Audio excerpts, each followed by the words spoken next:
Donc bienvenue à tous. Donc effectivement, aujourd'hui, nous allons parler de matériaux que nous avons repérés, donc l'équipe, innovation du FCBA.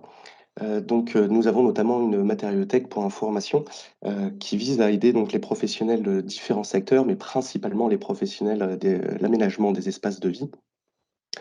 Et donc, au contact de vous tous, professionnels, on va dégager des pistes, des tendances, pour lesquelles on va faire notre veille, tous les ans, sur les salons, professionnels, sur internet et cetera. Et donc aujourd'hui, je vous propose de parler de certains enjeux qui nous ont en tout cas été remontés, à de nombreuses reprises par des professionnels. Tous les matériaux qui sont issus du recyclage, mais également des matériaux qui sont fabriqués en France. À cette sélection, j'ajouterai également d'autres, matériaux que nous avons repérés, qui soient, par exemple biosourcés ou que ce soit des systèmes d'assemblage. Juste une petite précision, donc cette sélection de matériaux que je vais vous présenter, donc l'équipe innovation les a repérés. Ce sont des matériaux qui sont commercialisés. Par contre, en aucun cas nous avons pu les tester dans nos laboratoires, au FCBA. Donc les informations qu'on peut vous communiquer sont issues principalement des fabricants eux-mêmes. Voilà, pour commencer, je vous propose d'aborder donc la thématique du recyclage. Donc aujourd'hui, de par, la réglementation, les volontés diverses et variées, il est intéressant de pouvoir intégrer des matières, recyclées dans nos produits. Et là, je vous propose un textile, donc Repetto, de l'entreprise Gabriel, qui a la particularité d'être un textile 100% recyclé. Je dis vraiment que c'est une particularité parce que comme vous le savez certainement, la plupart des matières plastiques, lorsqu'elles sont recyclées, en général, c'est un recyclage mécanique, les propriétés de la matière, se dégradent à chaque fois qu'il y a du recyclage. Et donc, c'est notamment aussi pour ça que dans énormément de produits, on va retrouver, des matières plastiques, recyclées, mais rarement une teneur à 100%. Or là, donc, c'est vraiment le cas. Donc, un textile à base polyester, donc 100% recyclé, de source, post-consommation. Et comme vous pourrez le voir, sur les quelques, données techniques que je vous ai affichées, il y a quand même une résistance, notamment, Martindale, qui est quand même très intéressante, avec une résistance à plus de 100 000 tours. Donc c'est quand même vraiment un produit qui, peut être, très résistant. Bien évidemment, un produit qui est disponible en 25 nuances de couleurs et notamment la marque met en avant, un certain nombre de labels, dont, Cradle to Cradle, ou, le label Ecotext, pardon, et l'écolabel européen.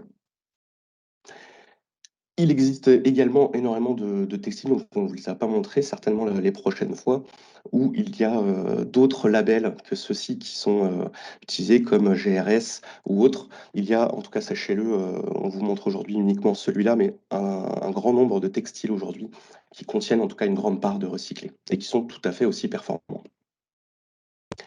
Ensuite, toujours sur le recyclage, on va passer par contre cette fois sur une forme panneau, Polygood Panel, donc des panneaux de la société de Good Plastic Company, qui est une société, basée aux Pays-Bas et qui va, recycler, alors sur sa gamme, on va dire standard, uniquement, des matières plastiques, comment dire? Composées de polystyrène. Donc que ce soit de la coutellerie à usage unique, du packaging, de l'électroménager, et même dans certains cas des déchets plastiques provenant des océans. Et elle a choisi donc uniquement de travailler avec ce matériau qui est, enfin qui présente certains avantages par rapport à d'autres panneaux, type EHD ou ce genre de matière plastique. Et donc là, ce qui est quand même assez intéressant, parce qu'aujourd'hui, il y a un grand nombre de matériaux, de «nouveaux matériaux» entre guillemets qui, arrivent sur le marché, mais très souvent, il nous manque des informations ou sinon les quantités sont pas assez importantes et là, en l'occurrence, l'intérêt de ces panneaux, c'est qu'ils sont disponibles en quantité industrielle sur des formats, assez grands et relativement intéressants, donc 1,40 m par 2,80 m et dans différentes épaisseurs, possibles. Donc des panneaux 100% recyclés. Par contre, encore une fois, c'est vrai que c'est un choix assez, particulier, mais énormément d'entreprises aujourd'hui proposent ce type de panneaux à base de plastique recyclé et vous retrouverez en général toujours ces types de motifs. Donc par contre, il faut aimer parce que, en tout cas, la plupart des fabricants aujourd'hui proposent ce type d'esthétique. Je pense notamment, donc on l'a pas mis parce qu'on l'avait déjà présenté dans d'autres webinaires, mais par exemple le Pavé, qui est une société française qui propose des types de panneaux de ce type. En tout cas, voilà une autre forme de matière plastique recyclée, mais donc ici proposée aux Pays-Bas et par des partenaires chez nous en France. Donc toujours sur le recyclé, mais cette fois avec des compositions un petit peu différentes. L'entreprise qui propose donc Sustainable, pardon, oui, exactement. Donc un matériau qui est en fait composé, c'est plutôt un matériau composite, là principalement composé de PET, mais également qui va incorporer de la pierre naturelle et du verre recyclé. L'idée avec ce mélange, c'est bien entendu de proposer un matériau qui soit quand même plus résistant que les autres panneaux 100% matière plastique. Et par contre, donc, chaque mètre carré de ce matériau équivaut à environ 100 bouteilles de PET recyclées. Donc c'est vrai que le PET recyclé, en général, est très souvent utilisé dans l'industrie textile ou pour d'autres formes, même retour aussi en packaging. Mais là, donc, une source en tout cas qui est très importante, qui est très stable, le PET. Et là, il propose donc des panneaux qui ont en tout cas des performances bien supérieures aux autres panneaux 100% plastique et qui auraient en tout cas, d'après les dires du fabricant, des propriétés similaires à tout ce qui est pierre reconstituée à base de quartz, les céramiques solides surface, HPL, etc. Et tout ça en consommant beaucoup moins d'énergie et en étant beaucoup plus éco-responsable. En tout cas, comme je vous le disais, ceci, ce sont les dires du fabricant. Vous avez de disponible leur fiche de déclaration environnementale produit qui est disponible, où vous retrouverez bien plus d'informations. Mais en tout cas, un produit assez intéressant qui peut être utilisé dans beaucoup d'applications, notamment intérieures, y compris dans les pièces humides. Et pardon, oui, et c'était donc là une société étrangère qui est basée en Espagne, notamment, qui propose ce produit. Aussi, donc là, j'ai mis un point d'interrogation sur on va dire le recyclage, mais j'avais envie de vous parler de ce matériau, donc Rivercyclen, qui est un textile enduit 100% polypropylène. Donc c'est vrai qu'aujourd'hui, trouver des alternatives au textile enduit à base de PVC s'avère relativement compliqué, notamment si on veut obtenir des performances équivalentes.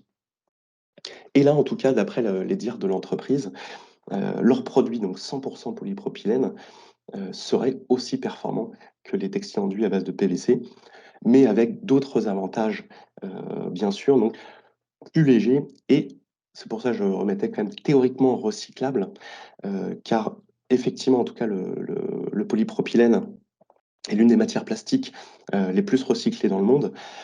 Maintenant, aujourd'hui, l'une des problématiques, c'est qu'en tout cas pour ce type de produit, il n'existe pas, en tout cas en France, de filière existante pour pouvoir le récupérer et le recycler. Juste donc pour info, donc effectivement, textile enduit à destination de toutes les applications industrielles classiques. J'ai envie de dire, ça peut être de la bâche de camion, ça peut être de la housse, etc. Mais l'entreprise m'a confirmé travailler actuellement avec certains fabricants dans l'ameublement, notamment pour des produits extérieurs, pour justement développer une gamme qui serait compatible avec les cahiers des charges.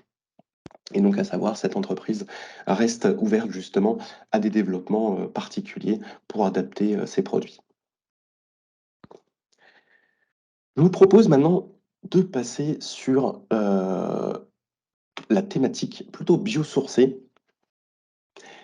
Et donc, je vous propose le lino. Donc, vous allez me dire, c'est absolument pas nouveau, effectivement, mais à force de nous demander des revêtements, on va dire, éco-responsables et autres, on avait eu tendance à oublier que le lino existe encore.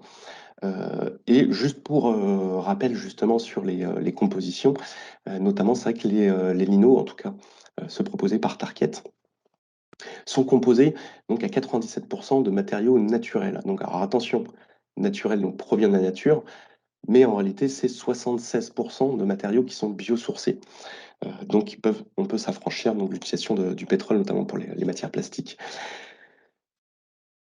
Donc le reste des ingrédients sont certes bien sûr naturels, donc carbonate de calcium en tant que charge, dioxyde de titane comme pigment, etc. Et donc c'est vrai que ces produits restent très performants et peuvent justement s'inscrire dans une démarche, en tout cas d'éco-conception d'espace ou autre, car effectivement ils ont un impact environnemental moindre et aujourd'hui peuvent répondre quand même à un certain nombre de cahiers des charges au niveau performance technique, mais également entretien, etc. Et aujourd'hui, c'est vrai que la plupart des fabricants vont bien mettre en avant tous les labels qu'ils peuvent avoir, et notamment donc, les produits Lino de chez Target sont labellisés Cradle to Cradle, également Blue Angel et Nordic Swan, qui sont deux autres labels plutôt étrangers, basés en Europe. L'autre, là, par contre, plutôt nouveauté, c'est que le lino, maintenant, ne se met pas seulement au sol. Ils ont effectivement développé une nouvelle gamme de lino qu'ils ont appelé tout simplement Lino Wall pour une application murale et donc notamment qui possède une certification feu BS2D0 qui permet de répondre à pas mal d'applications. Donc bien entendu, cette collection est relativement riche en couleurs et en motifs et peut être coordonnée avec leur lino qui va au sol. Et encore une fois, ce lino, pour l'application murale, est certifié donc Cradle to Cradle Silver. Au niveau du biosourcé, je vous propose maintenant un autre matériau qui est plutôt du calage. Effectivement, je pense que tout le monde est sensibilisé aujourd'hui avec la loi AGEC, pardon, concernant les problématiques qu'on va rencontrer au niveau des emballages. Donc, bien évidemment, nous avons mené une veille sur le sujet. Euh, Et en fait, là, aujourd'hui, je voulais présenter notamment celui-là parce qu'on a pu trouver un certain nombre de mousses de calage pour se substituer au polystyrène expansé, mais souvent des mousses qui étaient à base de polymère. Alors, même si les fabricants mettent en avant très souvent qu'une mousse à base de PLA, par exemple, peut être, alors ils oublient de le mettre, théoriquement compostable, ou en tout cas de préciser dans quelles conditions, souvent des composts industriels et autres. La biodégradation de ces mousses à base de polymères pose énormément de problèmes. D'ailleurs, l'Europe et la France euh, ont bien indiqué que c'était des pistes qu'il fallait mettre de côté pour l'instant.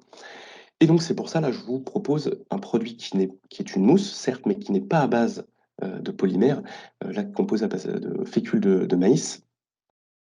Et donc, ce qui veut dire qu'en fin de vie, par contre, le compost ne va pas générer des microplastiques ou autres qui vont venir polluer. Et donc, ce type de matériau est certes pas forcément nouveau, mais en tout cas, euh, il y a de plus en plus de besoins de ce type de solution. Donc, bien sûr, par contre, un seul petit bémol, donc un matériau proposé par une société américaine qui va utiliser donc du maïs, mais donc notamment les grains comestibles de maïs pour réaliser ce type de produit. Donc, se pose encore une fois la question de est-ce qu'il est vraiment intéressant d'utiliser de la nourriture pour fabriquer des matériaux? Mais en tout cas, d'un point de vue purement là, matériaux, cette mousse marche très bien pour le calage, mais également pour l'isolation thermique, notamment de produits réfrigérés ou autres. Pour faire la transition vers une autre famille entre guillemets de matériaux que je voulais vous présenter, je vais rester un petit peu dans le biosourcé, mais là passer sur les systèmes d'assemblage. Donc c'est vrai que là, c'est un webinaire qui va vous parler de matériaux, et c'est vrai que dans tous les accompagnements que l'on fait auprès d'entreprises pour l'éco-conception, il y a toujours bien évidemment la question de la matière qui va composer nos produits, mais par contre, il y a souvent un point que l'on oublie d'aborder assez vite, c'est comment ces matières vont être assemblées. Et les systèmes d'assemblage, il y en a plein, ça peut être de la quincaillerie métallique, des cols, etc. Et très souvent, il peut y avoir des problématiques lorsqu'on veut abaisser ces impacts environnementaux. Là, l'idée, donc Lignoloc de Alsafix, donc c'est un produit qui a quand même quelques années, parce qu'il me semble qu'il est sorti en 2017, Mais en tout cas, on avait pu le repérer, on l'a retrouvé encore là très récemment, et ça nous semblait en tout cas assez pertinent comme solution dans certains cas pour justement assembler des pièces en bois. Donc le principe de l'Inulock, c'est donc ces pointes en bois qui sont en hêtre compressé et qui permettent donc d'assembler des panneaux ou poutres en bois sans préperçage. Et surtout, elles peuvent être utilisées pour des applications en intérieur comme en extérieur. Bien évidemment, ces pointes, il faut un outil pour les appliquer, donc des cloueurs pneumatiques qui permettent d'appliquer avec une certaine force donc ces pointes. Et bien sûr, l'un des avantages, c'est que ces pointes peuvent être coupées sans souci, ça reste du bois, et pouvoir créer des assemblages parfaits. Euh, De plus, c'est vrai que ça avait été des questions que j'avais pu voir auprès de personnes visitant le même salon que moi quand j'avais découvert cette solution. C'est la question de la résistance finalement de cet assemblage. Et c'est vrai que, alors, d'un point de vue chimique, ce qui se passe et physique, c'est que le clou, lorsqu'il est en bois, lorsqu'il est propulsé dans le bois, finalement, la ligne va, alors il parle de fusion, mais la ligne va se lier à l'élément en bois.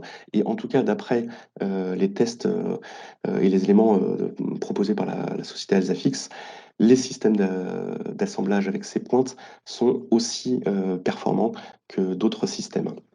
Ensuite, je vous propose de rester dans l'univers de l'assemblage avec une solution un petit peu particulière, qui est en fait un panneau composite à base d'aluminium et de polypropylène. En fait, il s'agit donc d'un noyau en polypropylène avec des parois en aluminium. Donc c'est un panneau extrêmement fin, parce qu'il ne fait que 1,2 mm ou une version en 2 mm.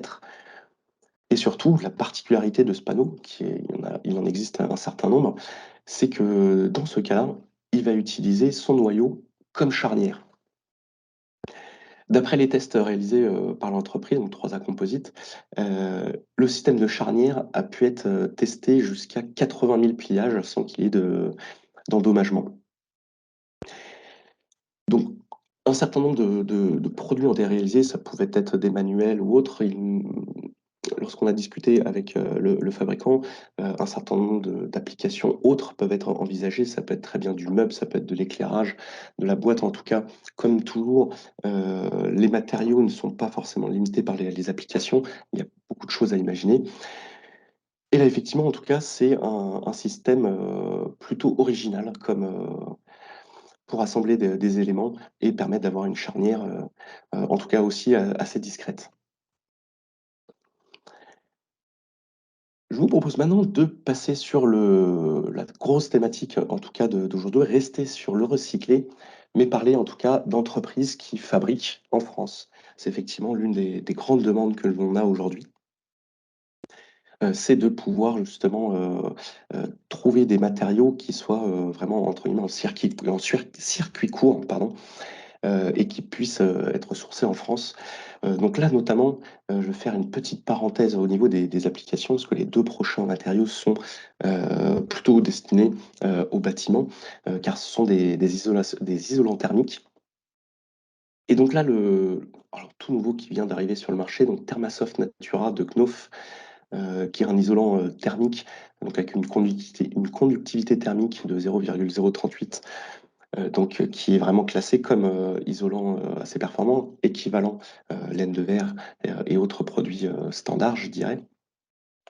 Et donc vraiment la particularité de cet isolant, c'est certes, bon, déjà il est fabriqué en France, mais surtout va faire appel à des fibres naturelles, dont du coton qui est issu de recyclage de chutes dans l'industrie textile, mais également de lin qui est produit en France, la France ayant la chance d'être l'un des principaux producteurs de lin, mais également du jute issu du recyclage de sacs de denrées alimentaires. Bien évidemment, d'un point de vue faisabilité, tous ces produits, parce qu'il en existe d'autres à base de fibres naturelles, pour que la matière puisse rester ensemble, il y a toujours un liant thermofusible qui est utilisé, qui est très généralement pétrosourcé. Donc il y a forcément en général quand même cette petite présence de matière plastique, mais en tout cas, ici on propose donc un isolant thermique performant et qui a été fabriqué en France.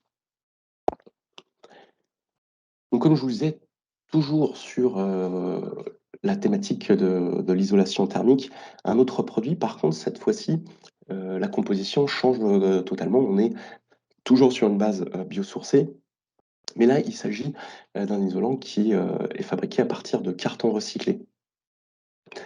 Donc, ce sont en général des cartons qui sont neufs, mais qui n'étaient pas conformes, et donc qui n'ont pas été blanchis, qui n'ont pas été imprimés. Donc, ce qui permet d'avoir des fibres propres, entre guillemets. Et donc, c'est vrai que les fibres de carton permettent d'obtenir aussi des performances équivalentes à tous les isolants traditionnels, fibres de verre, laine de roche, etc. Sauf qu'effectivement, on s'affranchit d'un certain nombre de problématiques, notamment lors de la pose au niveau du toucher, etc. L'autre particularité donc, de ce matériau, au-delà du fait qu'il utilise donc une matière qui est d'ailleurs abondante, le carton, euh, et qui est biosourcée, tous les matériaux, en tout cas la très grande majorité, parce qu'il parle de plus de 80% du cartonnage qui est issu en fait d'un rayon de 20 km autour de l'usine. Donc, ce qui fait que effectivement, on va pouvoir retrouver des matériaux en circuit court, économie aussi de carburant pour éviter d'aller chercher la matière trop loin, etc. Et en plus, c'est vrai qu'en comparaison avec les process utilisés pour les fibres, euh, enfin les isolants à fibres base minérale, c'est vrai que là, l'énergie utilisée pour la fabrication de ce produit est bien moindre. Donc là, pour le coup, ce produit est plutôt orienté, donc c'est pas du panneau, c'est vraiment utilisé en soufflage dans les combles, insufflation, etc. Pour rester donc toujours en France, mais là, un produit complètement autre. Donc il s'agit de fibres de carbone recyclées. Donc je pense que ceux qui suivent les avancées, le CETIM a déjà aussi beaucoup travaillé sur le sujet. Là, je voulais vous présenter donc des produits qui viennent tout juste entre guillemets d'être commercialisés, issus d'un projet européen qui s'appelle Magnifica, donc manufacture et innovation avec fibres de carbone recyclées. Donc un projet européen qui devrait se finir d'ailleurs en fin 2023 et qui met en collaboration un certain nombre de partenaires, que ce soit des recycleurs ou des entreprises, là ici comme Veso Contact, qui va réaliser des composites à partir de ces fibres.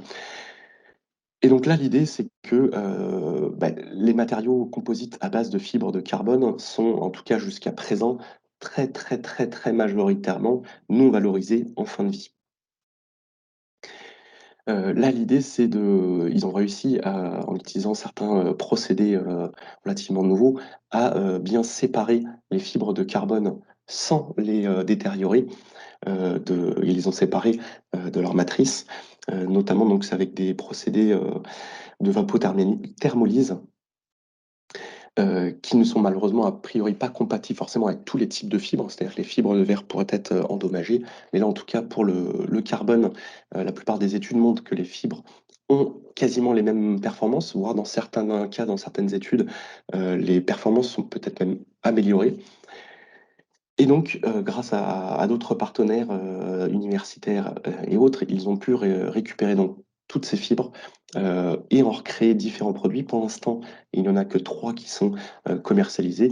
Donc, je vous ai présenté à droite, donc sous forme de bandes ou sinon de tissus unidirectionnels, également de textiles 2D. Bien évidemment, il y a d'autres produits qui sont en cours de développement et qui devraient être commercialisés très prochainement. Et de la même façon, les dimensions indiquées ici ne sont que le point de départ. L'idée, c'est bien évidemment de pouvoir proposer des textiles et tissus de plus grande dimension. Ces fibres, bien évidemment, une fois, enfin, c'est pas une finalité de les avoir recyclées. Il faut bien sûr les réutiliser. Et aujourd'hui, il y a plusieurs démonstrateurs qui sont en cours de développement pour des applications dans l'aéronautique. L'idée, bien évidemment, c'est que si ces composites sont validés avec les cahiers des charges aéronautiques qui sont quand même très très contraignants, ils ont en tête, tous ces partenaires, euh, un grand nombre d'autres applications possibles qui passent par le mobilier, par le nautique, par vraiment tout type d'application, l'automobile bien entendu. Car en tout cas, leur espoir et les projections ont tendance à montrer que cette matière pourrait être, enfin, ces fibres recyclées de carbone pourraient être extrêmement compétitives d'un point de vue économique. Et donc, on pourrait vraiment les appliquer euh, dans différentes industries. Ensuite, je vous propose donc Anga. Donc là, on retourne dans le milieu des matières plastiques. Donc, comme je vous le disais, c'est aujourd'hui quand même les matières plastiques, un gisement qui est quand même très grand. Là, l'idée de cette entreprise, c'est d'utiliser une source, en tout cas, qui est très peu utilisée aujourd'hui. Donc, tout ce qui est sac et film, donc qui sont en polyéthylène basse densité. Alors, même si aujourd'hui, notamment, on a un grand nombre de films et autres peuvent être mis comment dire, dans les filières de recyclage. Les filières tournent pas encore à plein régime. Et en tout cas, donc l'idée de cette créatrice, c'était de pouvoir valoriser tous ces déchets de plastique fin, qui sont quand même très nombreux, et de proposer donc des panneaux rigides, notamment pour des applications en intérieur, type mobilier ou autre. Donc tous ces déchets sont triés et disposés dans un moule. Et donc, bien entendu, les couleurs obtenues par ces plaques vont être vraiment issues du mélange de la matière proposée, et d'où aussi ces effets de marbrure, des effets visuels. Donc, bien sûr, donc, des panneaux qui sont tous uniques au niveau de l'esthétique. Mais par contre, l'un des avantages, c'est qu'effectivement, ces panneaux donc en polyéthylène balancé se travaillent avec les mêmes outils que pour les panneaux base bois, donc sont très facilement mis en forme. On peut même également, dans certains cas, pouvoir les thermoformer ou autres et donner certaines formes à la matière. L'une des problématiques aujourd'hui, j'en parle sur ce produit, mais pour d'autres aussi, c'est que, je vous disais effectivement, les applications mises en avant, et il y a eu beaucoup de réalisations faites pour du mobilier, notamment des tables basses, dans certains cas même des plans de travail, etc. Aujourd'hui, les fabricants mettent en avant, par exemple, leur robustesse ou la résistance à la rayure. Bien entendu, aujourd'hui, c'est comment dire, des jugements plutôt qualitatifs que quantitatifs, c'est-à-dire que il n'y a pas eu de tests en laboratoire d'effectuer. Et dans le cas de beaucoup d'entreprises comme celle-là, qui sont de très jeunes entreprises, avec des nouveaux matériaux, tous ces tests n'ont pas forcément été faits. Et donc, c'est vrai qu'on n'a pas encore la certitude, en tout cas, de toutes les applications en ameublement qui pourraient être réalisées et dans quelles conditions elles résistent réellement. Bon, en tout cas, un des avantages de ce panneau, c'est qu'il est donc fabriqué en France à partir de matières recyclées. Et là, en plus, notamment, il reste bien entendu recyclable. Donc, toujours dans la thématique fabriqué en France et issu du recyclage, je vais vous proposer plusieurs matériaux qui qui ont en tout cas utilisé le même gisement, c'est celui des textiles. C'est-à-dire qu'aujourd'hui, il y a un grand nombre d'entreprises qui vont proposer des matériaux issus de textiles recyclés. Donc, je pense que vous connaissez tous un matériau qui a déjà pas mal d'années, mais c'était les prémices, j'ai envie de dire, c'était le métis, un isolant thermique à base de textiles recyclés qui fonctionne très bien. Là, l'idée, c'est de proposer des produits, enfin d'utiliser ces sources de matière, de textiles et de les recycler pour d'autres types d'applications. Là, en l'occurrence, un revêtement mural acoustique qui est composé au moins de 70% de chute de production textile, donc que ce soit des vêtements, linge de maison, des tenues professionnelles également. Et l'idée, donc, c'est de pouvoir proposer des panneaux. Alors là, encore une fois, c'est vraiment purement une application revêtement de mural acoustique, c'est-à-dire que plan de travail ou autres sont des produits qui sont beaucoup trop fragiles.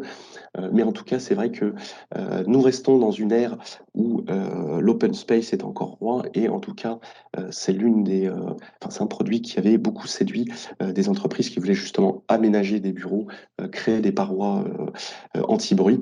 Et c'est typiquement aujourd'hui l'une des applications phares pour ce matériau, même si bien sûr on peut y en imaginer d'autres. Euh, et donc, bah, bien évidemment, donc, société française, fabrication française, même surtout, c'est ça le plus important, donc en matière recyclée. Autre produit issu donc toujours du recyclage des textiles, donc fabriques, donc qui sont en réalité se présentent sous la forme de ces petites briques, d'où le nom. Donc en textile recyclé, donc là vraiment l'idée c'est de l'entreprise, c'est de pouvoir donc traiter tout type de déchets textiles. Ils peuvent provenir de chutes de production, ça peut être des prototypes, des textiles qui sont défectueux, vêtements de travail. Et là, pour le coup, l'entreprise va travailler réellement en collaboration avec l'entreprise qui possède cette source pour justement s'assurer de pouvoir bien valoriser ces chutes et obtenir aussi différents coloris, par exemple. Donc ici, de la même façon, c'est un produit qui va être, on va dire, relativement limité dans ses applications. Toujours pareil sur comment dire, du revêtement mural, la paroi de séparation d'espace, dans certains cas du mobilier. L'idée, c'est que, enfin l'idée, la limitation, c'est que en fait, cette matière donc, qui est composée principalement de textiles donc recyclés, il y a quand même un liant biosourcé dedans, mais la brique n'est pas euh, absolument compacte. C'est-à-dire que l'entreprise préconise d'éviter d'usiner ou de découper la matière pour éviter que elle se défasse. Mais en tout cas, une très bonne initiative qui a d'ailleurs été utilisée par un très grand nombre d'entreprises pour, par exemple, aussi du présentoir en lieu de vente ou ce genre de choses. Et en tout cas, qui a le mérite donc, d'être fabriqué en région parisienne et utilisant des matières donc, recyclées. Et pour continuer, et pour ne pas vous présenter que des matériaux à base de textiles qui ont, entre guillemets, ces limitations mécaniques, je vous propose de découvrir donc, le Titium, donc, qui est un matériau qui est développé par l'entreprise Maximum, que peut-être certains d'entre vous connaissent, une entreprise française qui fait vraiment de l'upcycling, c'est-à-dire qu'elle propose des mobiliers qui va soit vraiment récupérer des matériaux, les réutiliser directement. Je pense à certaines tables, par exemple, avec un plateau en verre transparent qui est issu en fait de parois de séparation dans le bâtiment, avec des piétements en échafaudage ou des chaises qui vont récupérer justement des matières plastiques, comment dire, qui sont encore propres, enfin, des chutes industrielles. Et là, elle voulait pouvoir continuer à proposer ses services et donc sortir un petit peu de ce qu'elle faisait avant avec ce matériau, donc Titium, qui est à base de 70% de textiles recyclés. Mais pour pouvoir se positionner sur un produit relativement performant, c'est-à-dire qu'aujourd'hui, ils veulent se positionner en alternative directe au MDF, l'entreprise utilise un liant thermodurcissable pour ses panneaux, qui a la particularité, même il ne communique pas sur le sujet, ce liant thermodurcissable sera un liant recyclé. Donc, en tout cas, d'après leur dire, donc vraiment un matériau donc, 100% recyclé, à base de textile et qui aurait donc les mêmes performances que le MDF, qui peut se travailler bien évidemment dans les mêmes conditions et avec les mêmes applications. Même si lors de nos rencontres cours en 2022, encore une fois, un grand nombre de tests restent à être menés en laboratoire pour justement vraiment qualifier la matière et ses différentes applications. Mais en tout cas, un matériau vraiment très prometteur. Donc toujours en France et recyclé et toujours à base de textile. Donc là, c'est vraiment en tout cas Les travaux, donc je me permets de faire une parenthèse, c'est vrai que vous pouvez me dire, je présente que des matériaux à base de textile, mais c'est vrai qu'effectivement, aujourd'hui, c'est l'un des gisements, l'un des plus gros gisements qui existent, et qui est malheureusement très peu valorisé. Et on a été en tout cas très surpris et agréablement surpris plus de voir un très grand nombre d'acteurs en France justement essayer de s'approprier ce gisement pour en proposer d'autres matériaux. Et là, en l'occurrence, donc, ce que je vous propose, donc, l'entreprise Mapea, qui propose alors, plusieurs matériaux à base de textiles recyclés, dont Rigafib, qui est en fait alors, il parle d'un alliage donc avec du polypropylène ou du nylon, enfin du PA6, en fait renforcé avec une base textile, donc issue du recyclage, donc produit qui peut être jusqu'à 95% recyclé. Et donc là, l'idée, c'est vraiment, le but de cette entreprise, c'est de proposer un compound plastique qui va être utilisable dans toutes les technologies traditionnelles, j'ai envie de dire, injection, extrusion, etc., donc sous forme de granulés. Et donc là, leur idée, parce que ça fait quand même un certain nombre d'années oui, qu'ils travaillent sur le sujet, c'est que, comme je pense que vous le savez tous, l'utilisation des matières plastiques, notamment pour le recyclage, c'est que les coûts sont souvent assez importants et la qualité n'est pas forcément au rendez-vous. Là, tous leurs travaux a été de faire en sorte de réussir à développer des compounds qui soient économiquement compétitifs, mais surtout qui proposent des performances équivalentes, voire supérieures aux matières vierges. Et ce qui est le cas d'ailleurs, notamment donc là pour la matière Rigafib. Donc vous pouvez voir un exemple en haut à droite, donc une raquette de ping-pong, où en tout cas donc la matière a été comment dire, acceptée à grands bras par les utilisateurs et l'industriel parce qu'elle était vraiment très performante. Ils proposent d'autres matières, notamment par exemple le Regalex, qui est un alliage polyester-polyolefine, donc toujours issus de textiles, même si là, ils peuvent intégrer d'autres matières plastiques type emballage pour compléter le mélange, enfin l'alliage du coup. Et Régamide, donc un alliage polyester-polyamide issu à 95% donc de textiles recyclés. Je m'aperçois que j'arrêtais pas de vous parler donc de leur notion d'alliage, et j'ai oublié de vous le repréciser. L'une des particularités aussi de cette société, c'est d'utiliser un procédé de recyclage dit mécanochimique, c'est-à-dire que au-delà des broyages traditionnels qu'on va retrouver dans le recyclage des matières plastiques, il va y avoir un traitement chimique de la matière qui va permettre d'avoir vraiment une compatibilité bien supérieure entre les différentes matières. Parce que là, comme vous pouvez le voir, en fait, on a notamment, je parlais d'un alliage polyester-polyamide pour que vraiment les deux polymères puissent bien être combinés et obtenir des performances bien supérieures. Donc, en tout cas, vraiment une entreprise française qui a réussi à apporter enfin, différents types de matières plastiques, toutes issues du recyclage, et vraiment des matières très performantes. Et en tout cas, apparemment, non, en tout cas, d'après les dires lorsqu'on s'était rencontrés, qui restait économiquement viable, même si, bon, ça, les marchés, c'est toujours un petit peu plus compliqué. Autre solution, là pour le coup, très originale, même si on retrouvera, comme je vous disais, peut-être certaines limitations d'un point de vue, on va dire, industriel. En tout cas, une initiative vraiment très intéressante. Donc, Compoplume, qui est un matériau qui va valoriser les volants de badminton usagés. Donc, dans ces panneaux, ils vont réussir à intégrer plus de 70%. Le panneau est composé à plus de 70% donc du volant recyclé, donc que ce soit la plume, le liège et la partie plastique qui le composent, et le tout avec un liant acrylique à base aqueuse. Donc ça permet d'obtenir donc ces panneaux, donc certes toujours avec une esthétique assez particulière, où on voit justement les volants broyés à l'intérieur de la matière. Ce sont des matériaux qu'on utilise plutôt justement sous forme de panneaux pour différents types d'applications, donc plutôt orientés intérieurs, euh, peu de tests qui ont été faits, a priori, pour l'instant, sur des applications extérieures.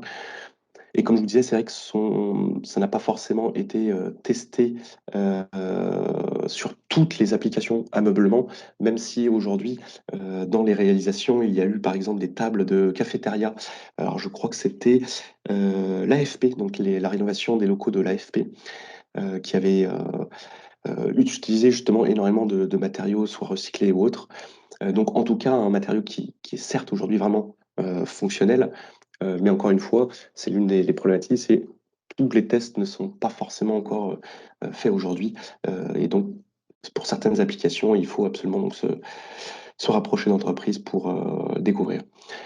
Au-delà de l'application là en table de cafétéria, effectivement, il y a au moins trois modèles d'une gamme, donc des tables basses qui ont été réalisées en collaboration avec la société Divi, qui est une société française de design de produits, et donc des produits assez intéressants et avec des coûts, on va dire, relativement maîtrisés. Dernier produit issu du recyclage sous forme donc là, de panneaux et made in France.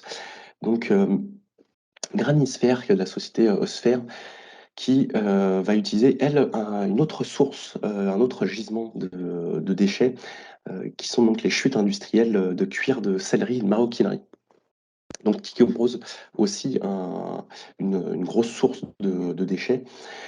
Et surtout, les matières à base de cuir et le cuir sont relativement difficiles à valoriser en fin de vie. Et donc là, l'idée, c'était de pouvoir proposer un matériau qui a quand même une certaine noblesse, entre guillemets, un certain aspect et un toucher soft très intéressant. Et là, pour le coup, donc, ces panneaux sont composés donc, de cuir, mais également associent un liant biosourcé. Donc d'ailleurs, c'est ce que je précisais, donc la composition reste secrète. C'est vrai que énormément de nouveaux matériaux qui arrivent sur le marché aujourd'hui, euh, quasiment tous protègent, enfin tiennent secret, en tout cas, la réelle composition des liants, très souvent mis en avant comme biosourcés, même si, encore une fois, avec la notion de biosourcé, on ne sait jamais, en tout cas, il n'y a pas de réglementation nous obligeant à indiquer la réelle teneur de biosourcé. Donc, tous ces matériaux, il y a toujours une petite part d'inconnu sur leur composition. Euh, mais en tout cas, là, des produits qui sont très intéressants et qui auraient des propriétés notamment acoustiques et qui peuvent donc être notamment utilisés en panneaux de séparation d'espace. De la même façon, si on veut chercher à détourner un petit peu cette application et l'utiliser dans d'autres, un certain nombre de tests restent encore à faire pour s'assurer que la matière soit adaptée. Et pour finir, je vous propose donc là, alors c'est une petite exception parce que ce n'est pas un matériau qui en soi est commercialisé, c'est-à-dire que le fabricant ne va pas vous proposer la matière, mais c'était un projet en tout cas qui est toujours en cours, donc de l'entreprise Revol, qui fabrique donc de la vaisselle en céramique. Et donc, il y a quelques années, ils ont décidé de mettre en place donc, une démarche RSE et d'essayer de limiter au maximum leurs impacts environnementaux. Et en tout cas, c'est là une démarche qui est très intéressante et ils ont réussi à développer et à commercialiser donc, une gamme de vaisselle en céramique, mais une céramique qui est complètement recyclée. L'idée, c'est que bah, très souvent, je pense que vous savez, mais tous les déchets des matériaux céramiques aujourd'hui ne sont pas valorisés ou peut-être enfouis sous une route ou autre, mais c'est très souvent la fin de vie des céramiques, c'est l'enfouissement. Et donc, c'est assez dommage parce qu'en plus, ce sont des matériaux qui ne sont pas biosourcés. Donc, c'est-à-dire qu'on va vraiment consommer de la matière et l'acheter sans rien en faire après, c'est quand même très dommage. Et donc, c'était en tout cas l'avis aussi de ce fabricant. Et donc, ils ont mis en place des systèmes de captation des boues qu'ils ont donc en partenariat avec des stations d'épuration. Donc, ils ont pu diriger là-bas. Et surtout, donc, ils ont pu traiter leurs effluents qui, en réalité, contiennent encore beaucoup de particules de kaolin, silice, pigments et autres, donc, qui sont les constituants, enfin, parmi les constituants des argiles qu'on va pouvoir utiliser pour le recyclage. Et donc aujourd'hui, juste en quelques chiffres, c'est vrai que leur démarche a permis de recycler donc près de 80 tonnes de matière par an, et également d'économiser énormément de transport parce que, bien évidemment, les stations d'épuration sont à proximité de leurs usines, et donc d'éviter aussi de les chercher de la matière neuve très loin, et aussi économiser environ donc 9000 mètres cubes d'eau par an.